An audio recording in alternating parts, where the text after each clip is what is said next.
Okay, well, welcome to the training. We're gonna go through my this part of my productivity system that I've put together. I guess I'll give you a a few tidbits on why you may want to listen to me, and maybe you don't want to listen to me. But if you're here, I suppose you do want to listen to something I have to say. But I've studied. I studied finance and economics in college, and ever since then, I've loved entrepreneurship. I've started my own business, and in the last 3 years, I've been really into goal setting and personal development.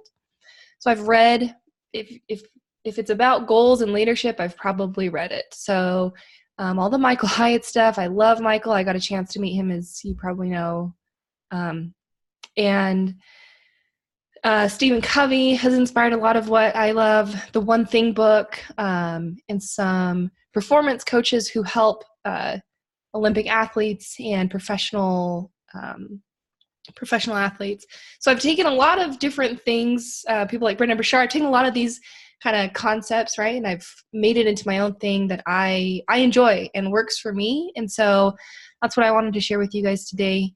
And I guess I have the theory that everybody's different, and some things work for some people and some things don't work for other people, and there's not necessarily one right way to do things. And so if some of this resonates with you, then that's awesome, and if not all of it resonates, then that's okay too. And my goal is to help the people in this community, the My Best Self community, to figure out what pieces do work for you, and what might you want to add or subtract from your own personal productivity plan, so that you start, getting traction, and we're kind of building your vehicle to help get you where you want to go. So let's share my screen here. All right, let's see here. Can you guys see that? Awesome. Okay. And yeah, anytime you want to ask a question, by all means, just unmute or let me know. So cool. All right. Well, I imagine you've heard of the Pareto effect, where it says that 20% of your results, your results come from, so 20% of your actions create 80% of the results that you have. And so I think it's Abraham Lincoln puts this in a great way. He says, if you're going to give me an hour to cut down a tree, I'm going to take the first 45 minutes and I'm going to sharpen the saw, and then I'm going to cut down the tree, right? So if you look right here, this we're going to talk about this 20% first. So this 20% is all the work that you put in up front. And this may look like you taking a weekend and you go to a nice cabin on a lake and you really get yourself into a good state of mind, and you think through, and you're looking at, what are those big goals and visions I have for myself? What do I want the end of my life to look like? It's these really, really big questions. And if you take the time to really, and this can be pretty mentally taxing to go through this 20% work part, but this is what's going to help create the plan so that when you're in the green section here of making results happen, what you're doing is you're working the system. So we're going to build the system first, and then we're going to work the system. And I like to do this in 90-day sprints. A lot of different people will teach you about goal setting in, you need to have a 20-year plan, a 5-year plan, a 1-year plan, and you back it up. And I think all of those things can work great, and it's just what works for you. So I do like having a bigger vision for my life that's maybe 10 plus years out, and then getting clear about where do I want to be in the next 1 to 3 years, and then backing that to today and say, okay, what am I going to be doing for the next 3 months about everything in my life that I want to be creating? So for this 20% work, the first part of this system is to find your inspiration, your direction, and to prepare. So this is sort of like taking time out to look at the replay of the sports game you just played. So it's taking a moment to say, okay, how are things going? Where are we at right now? And I have a few assessments that if you go through this with me as a client, then you'll go through there's 5 different assessments that assess different areas of your business. And I'm also working on a life audit, so we can not just be planning for our business, but also planning for the important things in life, like family and our own personal health and, enjoying friends and vacation, things like that. So,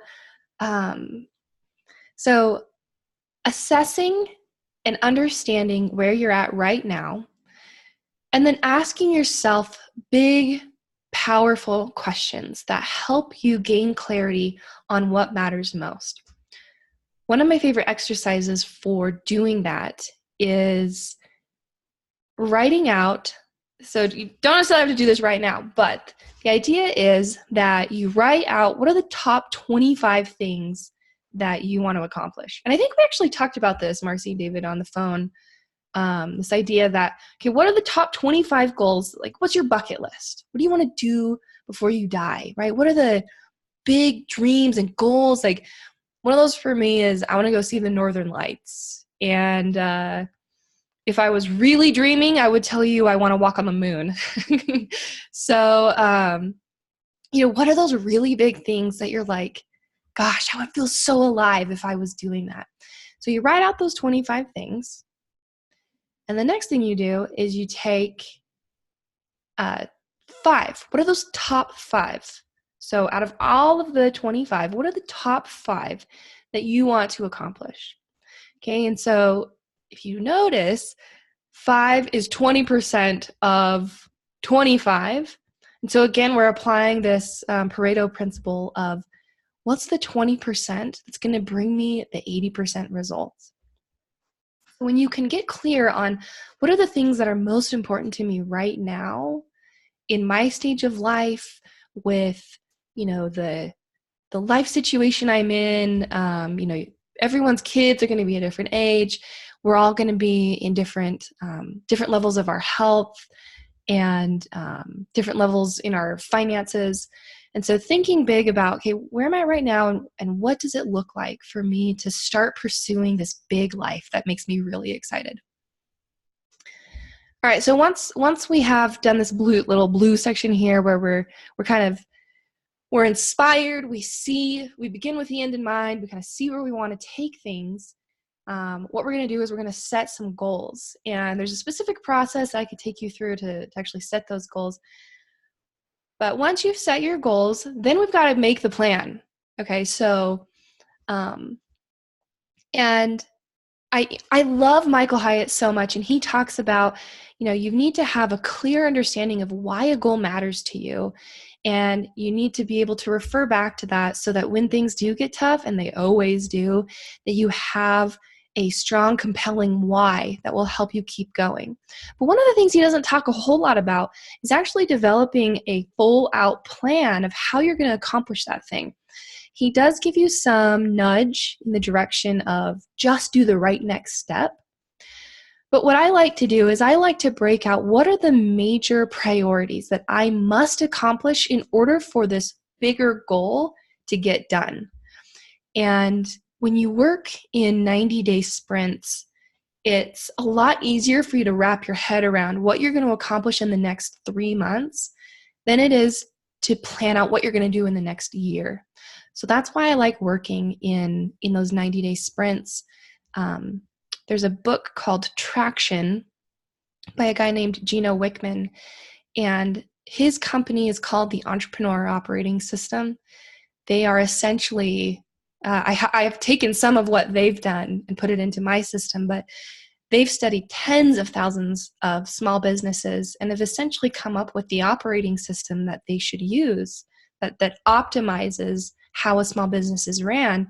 And one of the principles that they talk about is that the human brain can only really comprehend the next 90 days. And so they also recommend setting goals every 90 days. So that's what I that's what I do. And there's a little more, I suppose, evidence of why 90 days is a valuable time frame. Okay, so right here, this sort of greenish teal color, the next part of this process is to create the plan. So we need to determine the specific outcomes that we're looking for. That might be a certain dollar amount in revenue that you're looking to get. That could be a certain number of new clients you're looking to add on. Whatever it is, it does need to be measurable, because we can hold ourselves accountable to numbers really, really easy. You either did or you didn't. You either got 5 new clients or you didn't get 5 new clients. So determining those specific outcomes is an important part of that goal setting. Goals need to be specific and measurable. Next thing is we want to reverse engineer what success looks like. So if you were to take, we could take you guys. So do you guys call them clients when you enroll a new person? Is that a client or is that I'm going to unmute you for a second. Tell me what that. We have customers and promoters. Customers and what was the other one? Promoters. Providers? Promote. Promoters. I'm sorry, the speakers. Promoters. Not providers. I keep hearing providers. Oh, she can't hear. Okay. Say it again. Promoters. Promoters. Yeah. Yes, I got it.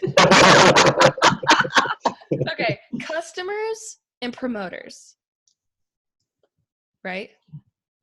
Okay. Yes. Okay, let me meet you again. But okay, so if you're watching this recording, David and Marcy are on the call, and they have a network marketing business, and so the type of people that they're looking for are customers and promoters. Okay, so I imagine that customers are people who are just repeat buyers of the product, and promoters are actually sort of the business builder who are going to go out and share the product. I'm getting nods. Yeah, awesome. Okay, thumbs up. Cool. Okay, so for Marcy and David, when you're reverse engineering your success, specifically for business, now this isn't maybe applicable in your health or your family or the things like that, but there's going to be a path that somebody takes to becoming a customer, and there's a path that somebody takes to becoming a promoter. And when you can take a look at where does that transaction happen, this point of purchase or the point of decision where someone says, all right, I'm going to be a promoter and I'm going to buy the promoter package or whatever that looks like. That's a step. And there's going to be a step right before that person takes. And there's going to be a step right before that. And there's typically a sequence that people are generally going to follow.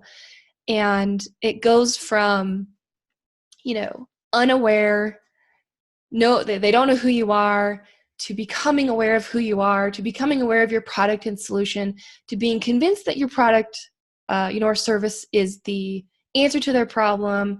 Maybe they start investigating what that looks like, and then they're ready to make a decision. And that's kind of a typical, for any business, flow of how customers are going to come into your business. And if you can identify those specific measurable activities that you can be doing that help move people through that process, maybe that is, running a certain number of advertisements. Maybe that's having a certain number of cold calls, or you going to a certain number of events and getting a certain number of emails, right? You can, at each point, you're going to have different conversions that happen. So, 50% of the people you talk to at an event are actually going to get on the phone with you, right? And as you start to, that's just an example.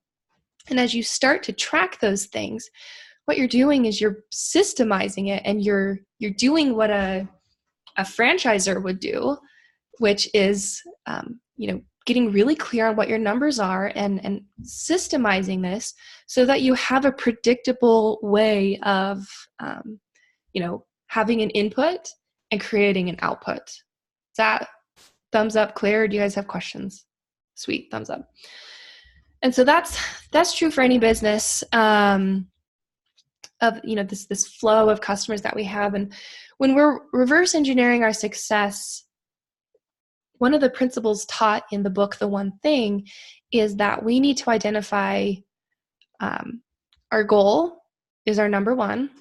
We need to identify typically three priorities that are the must-do projects that we have to do. And if we do this, it will make hitting our outcome easier.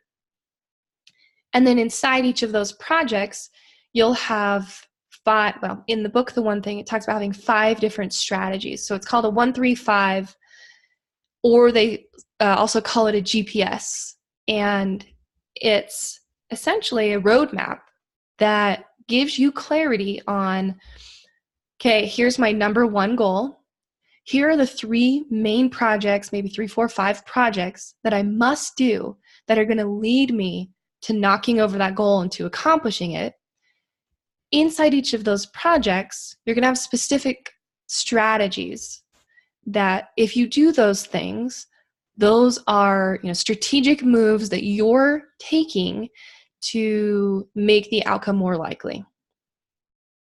Like I'm fire hydrant.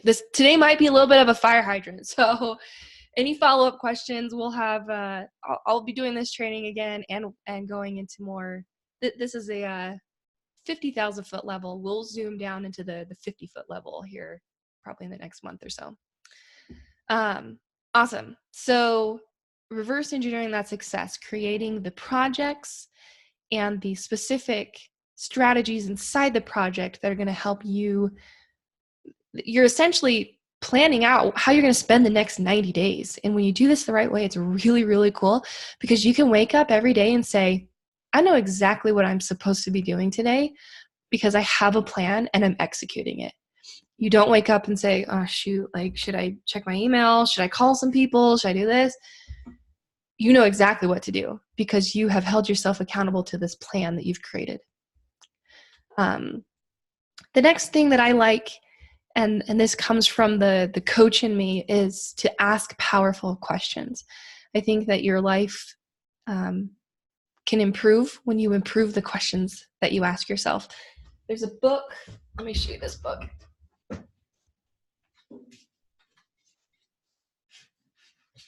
Okay. I love this book. It's called The Road Less Stupid. It's by Keith Cunningham. So I'm sure you've heard of Rich Dad, Poor Dad. Yeah. Keith Cunningham is Rich Dad. So Keith wrote this book, and the habit that he talks about in this book cost him $100 million to learn. Literally. He had a big, big loss in real estate and was actually able to make it all back and more. And he says that the reason why is because of the habit he developed of thinking time. So this book is all about the habit of thinking time, how to set up a ritual where you sit down and for a period of time, maybe 30, 40 minutes, you sit down and you think about the possible answers to a really big question. And inside the book, he has tons of examples of really, really good questions. And this is a gold. This book is gold. I really enjoy this book, and I would highly recommend it to any entrepreneur. So taking that time beforehand, before you're in the daily grind, to ask yourself big, powerful questions, I think is very important. And so I've got, if we were working together and in this group, I'm going to be sharing a lot of those questions. So definitely, that there's a reason, I suppose, for you to stay active in the My Best Self community. But do you have a question? Natalee, you said ask it in the morning before you start your grind. Ask to this 30 or 40 minute. Sorry, can you turn your speaker down? It's like. You said you do this 30 or 40 minute question before you start your daily grind, like early in the morning. I can't. I'm sorry. No. I just can't understand. Okay, don't worry about it. You want to type it in? Type it in the chat box. Okay. No, it's not a daily thing. this particular thing she's like talking about. The question asking is, are you asking if it's a daily thing? And how do you do it? So there's different for me, I use different types of questions. So there's going to be questions that you ask yourself when you're creating the plan that would help you to think strategically. Also, questions that are going to help you identify what major roadblocks might prevent me from consistently hitting the actions required to hit the goal. So you're planning out for the future. These are also questions like, if you and I were, let's say in a year, in Christmas 2019, you and I run into each other at the airport, and I'm like, oh my gosh, RC and David, it's been so long. It's so good to see you, right? And you come up and you've had the most absolute best year. You're on top of the world. Everything is working well. You just feel like $1 million. What is it that's happened that's made you feel that way? What's going on in your business? What's going on in your life?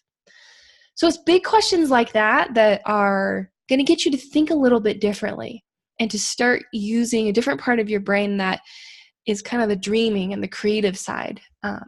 Those are the questions that I like to ask in this phase. And then there's also questions you can be asking during the 80% phase where you're actually working the system, which could be, something I'm really excited about today is blank. Or someone who needs me to show up as my best self today is blank. And those could be questions you ask yourself every day or, every week. About, what are the top priorities that I must accomplish this week in order to make progress on my goals, and what might be an obstacle that could keep me from doing that. So there are big questions to ask when you're, on top of the mountain, 50,000 foot, thinking about the plan and kind of looking down on the plan. And there's also questions to be asking while you're in the midst of it. Awesome. And then the last part of this, creating the plan, is the built-in accountability. So when you can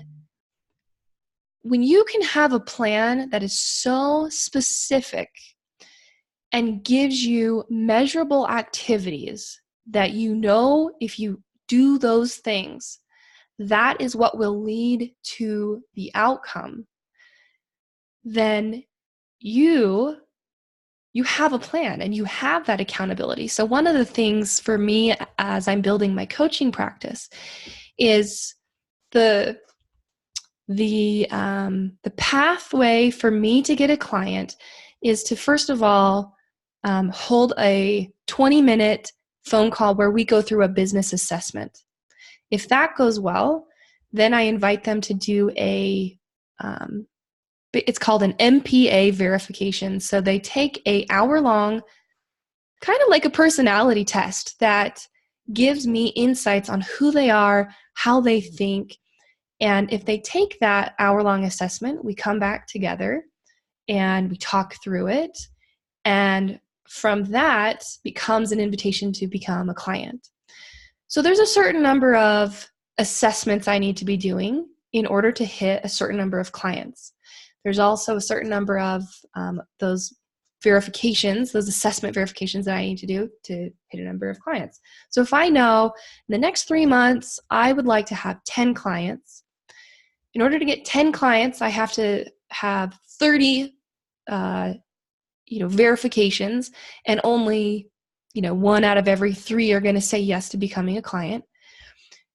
And if I need to do, say, twice as many, I need to do 60 of those 20-minute calls, 60 calls, half of them will say yes to an assessment, a third of those will say yes to becoming a client. There's my pathway. I know I need to do 60 calls over the next 90 days. I've got to do 30 verifications over the next 90 days. And then I can start literally plugging those into my calendar and say, all right, well, I'm taking vacation that week, so I'm not going to be doing anything there. And so that's how I would love to help, you set up the specific activities that you can hold yourself accountable to. The plan is really going to hold yourself accountable to the plan, because you've already thought through how to actually go create the result that you want. With me so far? Cool. Awesome. Okay, so let's move over to this 80% section here. And this is just a more specific breakdown of what we've been talking about. So when you're working the system, you're going to have a specific measurable outcome up here. You call that your goal. Okay, and this goal is going to require you to have influence on other people. So this is going to depend on customers or your employees. This is, you can't necessarily control whether or not someone decides to purchase from you or to become a business builder with you. For David and Marcy's example. So just keep in mind that this is going to require you to build influence. Now the second part, this project A, B, and C, that's the 1, 3, 5 I was talking about. So those are the 3 main projects that are going to help you create that outcome. So this requires your thinking. So these are the strategic initiatives that will directly correlate with the outcome. And this big thinking is what happens in this beginning 20% part. So this is what happens when you go away for the weekend, right? Or you take a few hours back and maybe 2 hours for 5 days, 2 hours for a whole week, right? Every day. This is where you're going to sit and you're going to think, and you're really going to tap into, how am I going to do this? What matters? What matters most? All right, then we have kind of the task items inside every project. So project A maybe has these 3 tasks, and project B here has 4 tasks, and project C has 2 tasks. And these tasks are the most important things that you could be doing. It's the highest leverage tasks or priorities that create the majority of the results. So for you guys, it's holding meetings. It's follow-up phone calls, right? The 80%, so the 20% and the 80% are both require your action, but the 80% are the activities that just aren't as valuable, but they have to get done. So you have to send emails. You've got to, I don't know, you got to sleep, you got to eat, stuff like that, right? It's the, oh gosh, I don't know, checking email is probably the best example I have of, it's organizing your calendar, it's purchasing pens and paper, it's purchasing stamps, it's stuff like that, that's, buying stamps isn't really going to get you a new client, but sending a handwritten note that, expresses your gratitude to someone or, builds a relationship, that might have a more meaningful impact on your business. But there are things that you have to do that support the 20% activities. And then we have the distractions. So distractions are down here in red. These are the things that get us. So it's the shiny object syndrome. It's getting caught down the Facebook rabbit hole or the YouTube rabbit hole, and some new program popping up and some guru says, well, if you only do this, I'm going to solve all of your problems, right? Or it could be you just deciding, hey, I don't really want to make phone calls today. Like, I don't really feel like it, so I'm not going to do it. These could be many things. And I think we generally have an idea of what distracts us.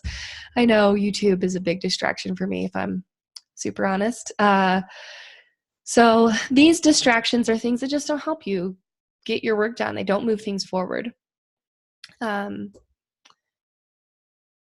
I do think that it's important that we have, and I'm just realizing this, I don't have it anywhere in here, but it's important that we spend time to relax and rejuvenate and to take a break. That's something that, you guys know I have struggled with, and it's cost me a lot. It's cost me a lot of time. It's going to cost me a lot of money when I get the doctor's bill. And making sure that you take time out to relax and be intentional about, we're going to spend time with the kids. You know, we're not going to work. For me, like, I don't work on Sundays. That's the Lord's day. I go to church. I, spend time with family. And that's important to me. When my husband was in school, in college, he didn't do homework on Sundays, and we just felt that was important. And so, success requires you to recharge. We can't just be using up our phone. I mean, we charge our phones every single night. Are we charging ourselves up every single night? So making sure that you understand that taking time to rest and relax and not work on the business, that's not a distraction. It's actually helping you to recharge. Alrighty, so here's some over here. These are some of the things that I'm doing consistently while I am working the system. So these are activities that are happening during the 90 days. So I have first of all, a morning routine. My morning routine takes me 45 minutes to complete. I have adjusted it. There's been times it's taken 20 minutes. There's been times it's taken an hour and a half, and that's way too long for me. But I do think it's critical to have a morning routine because it sets you up for success. Brendon Burchard talks about how if you can just win the morning, that is knocking over one of the biggest dominoes, and it helps you have momentum and energy throughout your day to accomplish your most important work. So if you can set up, do you guys have a morning routine? Kind of? Hold on, let me unmute you. You're still muted. Oh, I think you might have to unmute yourself. I don't know, it's not letting me. There we go. For me, it's like the first thing I want to do is I want to read scripture on my phone, the verse of the day, then I let it read for a while. And then I typically will try to go to the park and hang and exercise, or go to the gym and hang. And I'm usually listening to a sermon while I'm doing that. And then we would come back and have a shake or whatever before we go to work or whatnot. So nice. I have more of a structure in the morning. She's a night person and I'm a morning person. So nice. I used to be a night owl, and then I turned into a morning person, but the night owl creeps out all the time. So, but well, I love that. And I think that's awesome that you do exercise in the morning. I wish, I used to do that. That's so good. Even just making your bed, even if the only morning ritual you had was making your bed in the morning, I think it's helpful because you feel accomplished once you've done what you've accomplished something. You've made your dang bed. That's awesome. You can enjoy pulling back the covers at night and feel like you're at the hotel because it's all nice and made for you. So even if you only do one small thing like saying your prayers or making your bed or doing 10 push-ups or something, I think starting your day off with a win is a great way to set yourself up for success. The next thing is called a Start Workday Routine, and this kind of comes from a Michael Hyatt suggestion, but Michael has routines that he will use to get himself in the right frame of mind to get things done. And so starting your workday could look like, pulling up your calendar and maybe pulling up your plan here, right? Like your 90-day plan or your goals that you have, and asking yourself a question like, what if I could only do one thing today? What would be the one thing that actually moves my goals forward? So your workday routine could consist of a question. It could consist of looking at a calendar or reading a motivational quote or something that helps you get into the right frame of mind. And then to kind of jump down here, your end of day routine, I think is so critical. It's amazing what happens when you can end your day knowing exactly the the top 3 things you've got to accomplish the next day. People talk about having one, what's the one thing you're going to do, or what are the top 3 things you're going to do. And I like having the top 3 things in order of priority so that I know I'm going to accomplish number 1. And until number 1 is done, everything else is a distraction. But once I accomplish number 1, number 2 is the next most important thing. So having basically a lineup or a game plan for tomorrow, think about how nice that would be if every day when you're done with work, you left knowing exactly what needed to be done the next day. You knew exactly what you accomplished today, and that space between work and the next day's work, you could just relax, be present with your family, spend some time working on yourself, or enjoy making dinner or going out with friends. Just having that time be less stressful, because you know that this is meant to be a time where you're thinking about you or your family. You're not thinking about work. I am 100% guilty of being, my brain thinks about work all the time, nonstop. Like, I think I thought about work for the last 9 months straight. Like, it's crazy how much, if you let your brain run wild, it will run wild. So give yourself space mentally. All right. Then the next thing that is a lifesaver for me is what I call a brain dump. So this gray box here, you can brain dump daily, or you can brain dump weekly, or whatever interval you like. But for me, I find that weekly is kind of what's working right now.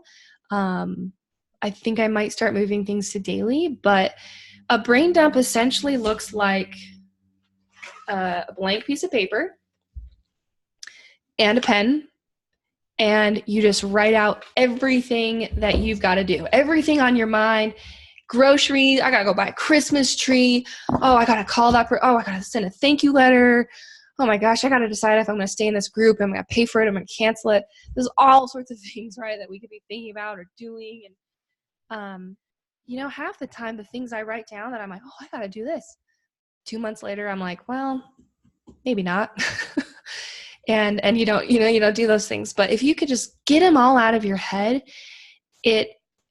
for me, at least, it's a very helpful tool that allows me to fight the overwhelm and break out of the emotion of overwhelm, and have a physical thing that I can look at and I can literally cross off and say, you know what, that's not important. I don't need to do that. I don't know why I've been thinking about that. Or, I circle the things and say, oh man, I can't believe I haven't done that yet. That is really critical for me to do. I'm going to take care of that right now, or that's the first thing I'm going to do tomorrow.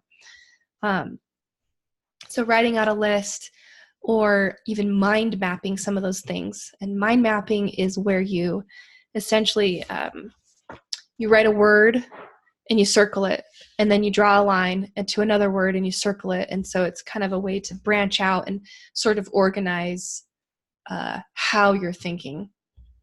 So you could have a word circled of family or personal, a word circled of business, and then stemming from that, write out all the things in business that are on your mind, and write out all the things that are, on your mind for family. But doing that is just such a nice way to be able to process information faster and with more accuracy and with better judgment, because it's actually something that is black and white. You can see it. So that's a very, very helpful tool, I find, especially when you use your brain a lot and you just think and you can't stop thinking about things. Awesome. Okay, so the next one other thing I want to say about the brain dump is it's a great place to write down some of these distractions or these ideas that you're like, maybe this is a distraction, or maybe it's actually a really valuable thing that I should consider. But if you have a place where, one of my mentors has called it a pileup zone. If you have a place where you're like, you know what, this is a great idea, or maybe this is a great, training program I want to buy, or here's a new, something that I'd like to try out. If you have a place for those things, then during your weekly strategic planning meeting with yourself, you can actually look at those and you can assess them and say, all right, do I really want to buy that training program, or was I kind of caught up in the moment of the marketing and what everyone was saying? Or maybe you had an idea for, hey, here's a new workout I want to do, or I was thinking that maybe I'm going to change the way I eat or change this. By having a weekly strategic planning meeting with yourself, you allow yourself to go back to this 20% frame of mind, where you're climbing back out, you're getting in the airplane and you're flying around the city and you're looking down and you're saying, okay, I'm seeing things from a different perspective. I'm going to make decisions based off of this more clear perspective that, I'm going to make a better decision because I'm not right in the middle of it and I'm not frustrated and just trying to solve a problem real fast, but you're looking at it and you're asking yourself, does this fit under a strategic initiative or project? So you come back here and say, does this thing I'm considering actually fit into one of these projects that are going to help me accomplish the goals that I have said that I want to accomplish? And it allows you to contain your actions into your plan. And you don't start going off and you go, swing left or take a hard right. You don't get off track. You make sure that you are allowing those new ideas or those new strategies you're learning to come into the existing plan that you have. And you say, you know what? Yeah, I give myself permission to make better decisions today off of new information that I didn't have yesterday.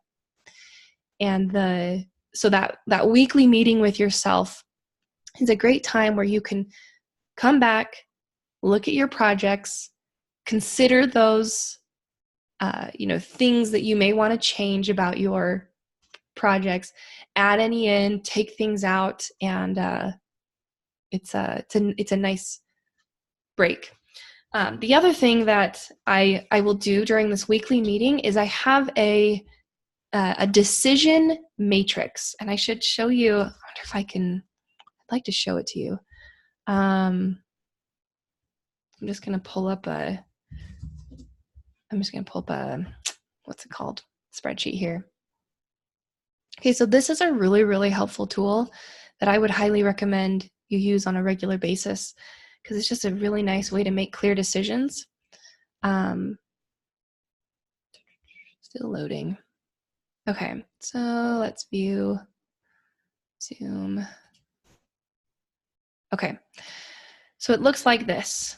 You're gonna have columns, and they're called things you want to do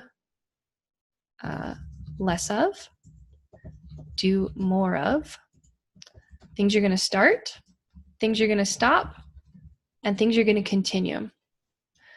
Okay, so these, and you can consider anything. So you can look at your major projects that you have going on. You could look at your daily tasks. You could look at your routines. And you can say, okay, of all my projects, what do I need to be doing less of? Or what do I need to be doing more of? What project should I be starting? What should I stop doing? And what do I need to continue doing?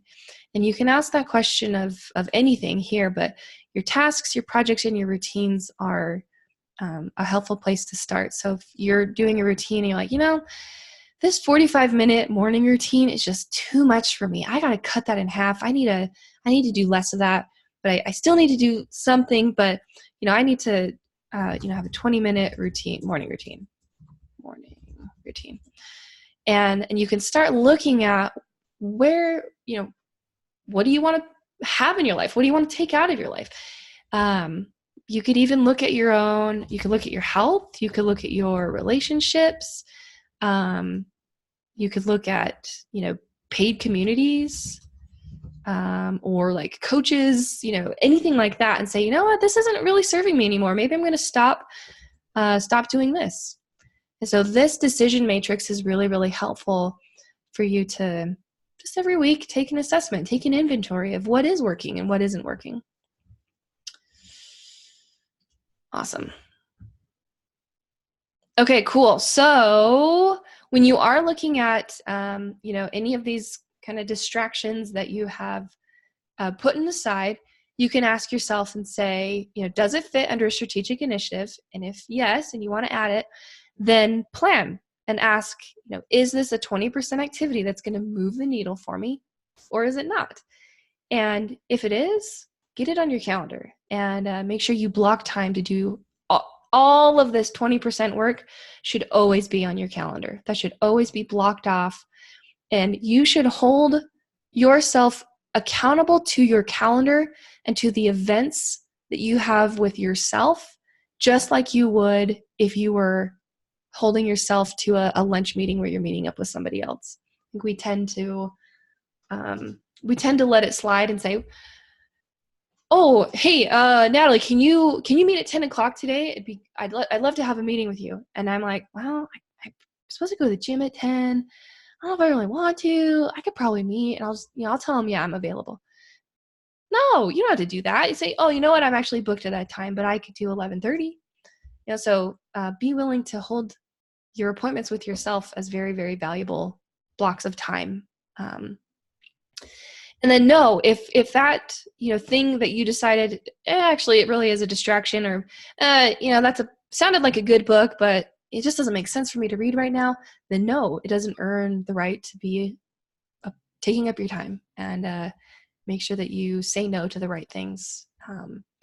I've learned to say no way more often than I'm comfortable, but I think that saying no allows you to say yes to those things that are most important. So cool. All right. Well, dang, that was 50 minutes. That went by super fast. I'm always good at talking too much, so hopefully that wasn't too painful. But brain dump. Okay, sorry, I'm just seeing this. Is brain dump the same as conscious streaming? Oh, yeah. No, not the same thing. So the consciousness streaming, it's called morning pages, and it's like you're literally just writing whatever comes to your mind, and you're just processing out thoughts and emotions. And if you don't know what to write, you just say, I don't know what to write. I don't know what to write. I don't know what to write. And the brain dump, though, is different, because those would be specific actions that you have stuck in your head that you're like, gosh, I need to call John. Gosh, I need to set up my website. Oh, I need to update my LinkedIn profile. Oh, man, I haven't gone grocery shopping yet. Oh, my gosh, I told the kids I would do this, and I haven't done it. So a brain dump is more specific tasks that you need to accomplish that you just haven't done yet, that you need to organize and prioritize. I'm like, oh, we're getting a question coming in from, where do you guys live? I can't remember where you live. New York? That's what I see. I'm trying to live right here. Corona. California. Nice. Do you talk about the resistance to planning? I love our flowchart concept, and I like that a lot, but sometimes there's reasons why we tend to not engage or get to that level where we make a plan. That's some of the things I'm working with. Do you address that on a different post, or will that could be a future thing maybe? Yeah, what would be most helpful for you is for me to go spend some time thinking about that, and kind of put together an organized answer to that. Okay. I think the simplest form of the answer to that question is it's fear-based. There's some sort of fear that exists. That could be a fear of failure, because if you make a plan and you don't do what you said you wanted to do, that sucks, and it's like, well, shoot, am I, and you start asking yourself those negative questions, which we're not going to, we're going to kibosh that. Or, maybe you're afraid, and you say, well, shoot, if I'm successful, I saw my my dad, he was never around, and my mom hated my dad. And, I don't know. I mean, I'm not saying that to you by any means, but, sometimes success is scary. And I've, there could be reasons that you're like, if I'm successful, I'm going to lose myself in my work, and I'm going to lose my family, and I'm going to become like this or that. And so, I think I think in general, fear could be a very common reason why, people could be afraid of planning and just not really willing to commit to it. But what that tipping point is going to be different for everyone. What that epiphany is that you might need to have that helps you reframe planning in a way that helps you see the value in it. I think that's going to be different for everybody. Got it. But yeah, that's same thing with why people don't budget. Some people don't like to budget their money, and we talked about budgeting our time the other day, and that's basically what today was, budgeting our time. Yeah, I mean, for the last 3 years, I have always been the person to budget our money so we do a budget reconcile every week.